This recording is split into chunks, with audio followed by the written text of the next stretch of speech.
അള്ളാഹിന്റെ ഖുർആൻ പറയാ, എടോ അള്ളാഹുവിന് വേണ്ടി സ്നേഹിച്ച നാളെ ഇതുപോലെ അള്ളാഹുവിന്റെ അർശിന്റെ താഴെ നിനക്കൊരു സ്ഥാനമുണ്ടെന്ന് നബി മുഹമ്മദ് മുസ്തഫ. ഉറക്കെ പറ നബി മുഹമ്മദ് മുസ്തഫ.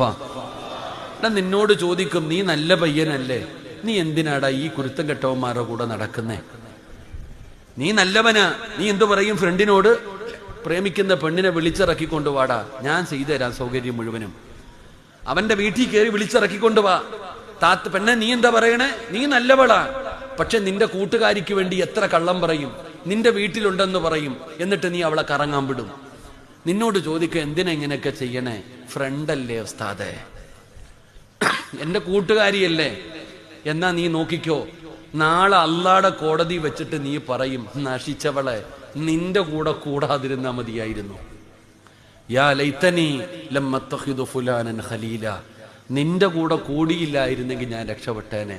അതുകൊണ്ട് ഞാൻ പറയുന്നത്, കണ്ടാ നിസ്കരിച്ചോ എന്ന് ചോദിക്കുന്ന കൂട്ടുകാരൻ, ഖുർആൻ ഓതിയോ എന്ന് ചോദിക്കുന്ന കൂട്ടുകാരൻ, നിന്നെ ഇന്ന് ജമാഅത്തിന് പള്ളിയിൽ കണ്ടില്ലല്ലോ, എവിടെ പോയടാ എന്ന് ചോദിക്കുന്ന ഒരു കൂട്ടുകാരൻ വേണം. അള്ളാഹു നമുക്ക് ഈമാൻ നൽകുമാറാകട്ടെ.